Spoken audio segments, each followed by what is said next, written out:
मित्रों, आज की दर्द भरी कहानी है धोखा। यह कहानी एक ऐसे दर्द को बयान करती है जिसे प्यार में धोखा और सिर्फ धोखा ही मिला। रिश्तों के नाम पर सब बेवफा ही मिला। यह कहानी सबिता की है। छोटे से गांव में अपने मजदूर माँ बाप के साथ रहती थी। 9 भाई बहन, भाई में वह सबसे बड़ी थी। माँ बाप खेतों में मजदूरी करते और वह घर में रहकर चूल्हा चौका करती थी। साथ ही साथ वह बहन भाई का देखरेख करती थी। साधारण सी दिखने वाली सबिता काम काज करने में काफी निपुण थी। उसके गुणों की चर्चा आसपास के लोग करते थे। पढ़ने की इच्छा थी पर माँ बाप ने उसे पढ़ाया नहीं था।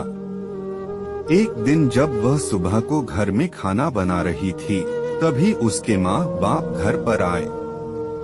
यह देख सबिता को आश्चर्य हुआ, क्योंकि अभी अभी तो उसके माँ बाप खेत पर काम करने गए ही थे। फिर इतनी जल्दी क्यों आए? उसने झट आगे बढ़कर माँ से पूछा, माँ इतनी जल्दी क्यों आ गई? माँ ने बोली, बेटी तुम्हारे लिए जमींदार जी ने एक अच्छा काम दिलाया है, जिसमें हमें पैसे भी मिलेंगे और तुम्हें शहर में रहने को मिलेगा। अच्छा कपड़ा, अच्छा खाना और गाड़ी में भी घूमने को मिलेगा। यह सुनकर सबिता रोने लगी। बोली, नहीं माँ, मुझे शहर को नहीं जाना है। मुझे आप बापू और भाई बहन के साथ इसी गांव में रहना है। यह सुन सबिता का बाप गुस्सा हो गया और बोला, तुम्हें हर हाल में शहर को जाना है। जमींदार जी ने हमें पहले ही पैसा दे दिया है, इतना बढ़िया काम दिलाया है और तुम इसके लिए मना कर रही है। चुपचाप अपना कपड़ा बांध और मेरे साथ चल। जल्दी कर, मैं बाहर खड़ा हूँ, बस निकल जाएगी। यह कहते हुए सबिता का बाप बाहर खड़ा हो गया। सबिता छोटी सी गठरी लेकर बाहर आई और रोते हुए अपने बाप के पीछे चलने लगी। माँ भाई बहन सब पीछे से देख रहे थे और सबिता धीरे धीरे अपना कदम आगे को बढ़ा रही थी। इतने में उसके बापू ने आवाज लगाया, चल जल्दी कर, बस छूट जाएगी। बस आ गई। उसमें से एक अधेड़ उम्र का आदमी उतरा, जिसके हाथ में सबिता के बाप ने सबिता का हाथ पकड़ा दिया और बोला, लो अपनी अमानत को पकड़ो। वह आदमी सबिता को लेकर शहर वाले बस में चढ़ गया। सबिता शहर को पहुंची तो शहर को देख उसकी आंखें चकाचौंध हो गए। इतने देर में एक गाड़ी आई। उसमें एक अधेड़ उम्र की महिला बैठी हुई थी, जो काफी अच्छे घर से मालूम हो रही थी। उसने सबिता को अपने पास बुलाया। उस आदमी के इशारा करने पर सबिता उस औरत के पास चली गई। उस औरत के पैर छुए और उसके सामने खड़ी हो गई। सबिता ने सोचा, शायद मुझे इसी औरत के यहाँ काम करना है। औरत ने सबिता को गाड़ी में बैठने को कहकर उस आदमी से बातचीत करने लगी। फिर कुछ रुपए के पुलिंदा उसे थमाया और फिर गाड़ी में बैठकर ड्राइवर से चलने को कहा।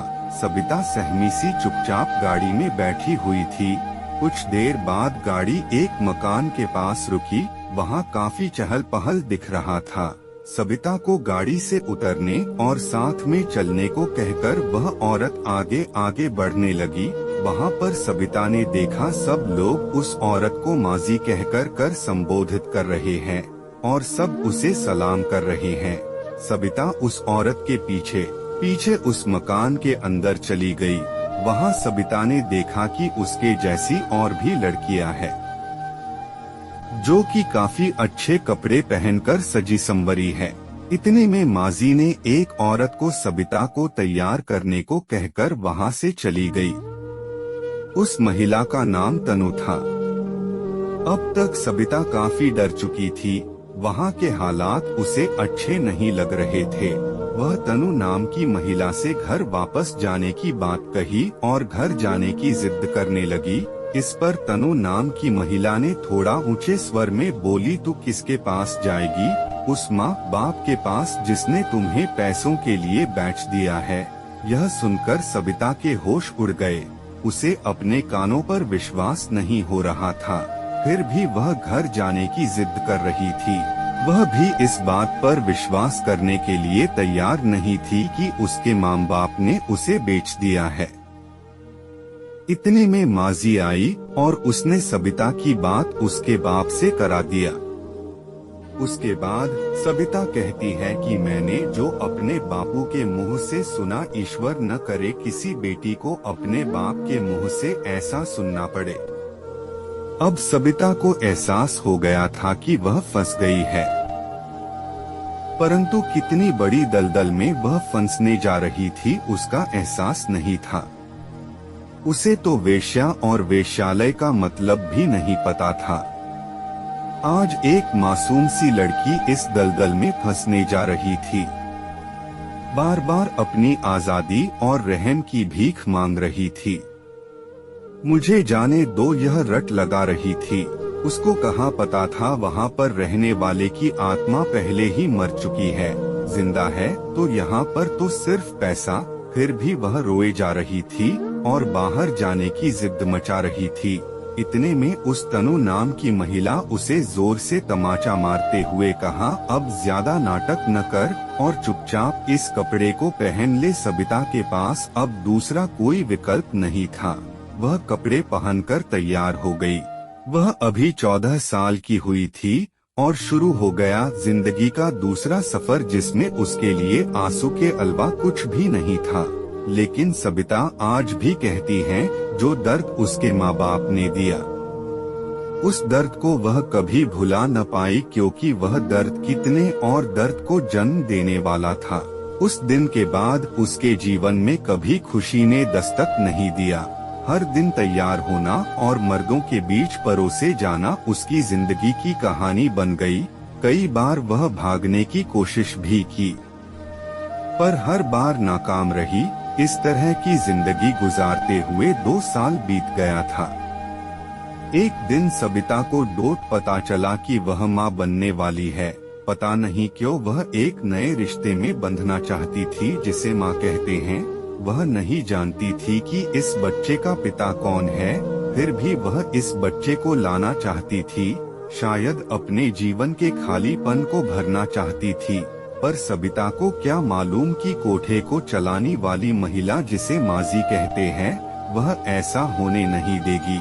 सबिता ज्यादा कुछ सपना देख पाती इससे पहले माजी नाम की महिला आई और सबिता के मुंह में जबरदस्ती दवा खिलाते हुए कहा, मैंने तुम्हें बच्चे पैदा करने और रिश्ते बनाने के लिए नहीं रखा है, बल्कि पैसे कमाने के लिए रखा है। चुपचाप सिर्फ मर्दों को खुश करो और पैसा कमाओ, यह माँ बनने सपना छोड़ दो। सबिता कहती है, इस तरह करके 16-17 या ठीक से शायद मुझे याद भी नहीं है कि कितनी बार मैं माँ बनी और कितनी बार मेरा गर्भपात कराया गया। आज सबिता खून की कमी के कारण और अन्य कारणों से वह जिंदगी के चंद सांसें अस्पताल में गिन रही थी। उसे अस्पताल किसने लाया था, उसे कुछ भी मालूम नहीं था। हालांकि वह इतना जरूर कहती है कि एक बार उसे मोहन नाम के दलाल से प्यार हुआ था, पर उसने भी उसे धोखा दे दिया था। वह कहती है, जब अपना ही खून धोखा दे दिया था तो वह दिया तो क्या दिया, पर वह यह उम्मीद जताई रही थी कि शायद मोहन को मुझ पर तरस आ गया होगा, इसलिए उसने मुझे अस्पताल के दरवाजे पर छोड़ गया होगा, ऐसा वह सोच रही थी। पर उसे ठीक ठीक मालूम नहीं था कि उसे किसने लाया था। पर उसने एक मीठी सी मुस्कान चेहरे पर लाते हुए बोली, देखो मेरी किस्मत, इतने दिनों से आजादी चाहती रही और आज आजादी मिली भी तो ऊपर जा रही हूँ।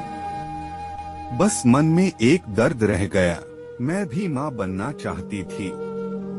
इतना कहते ही उसने दम तोड़ दिया। शायद इतना कहने के लिए ही उसने अपने प्राण को रोक रखा था। आज उसके चेहरे पर सुकून दिख रहा था, आंखों में दर्द और प्रश्न दिख रहा था। दर्द था अपने अजन्मे बच्चे के लिए, सपना आंखों में दम तोड़ रहा था माँ बनने का। प्रश्न था माँ बाप और समाज से, जिसने इतना दर्द दिया कि वह महज 22 साल की उम्र में कष्ट सहते हुए अपना दम तोड़ दिया। समाप्त।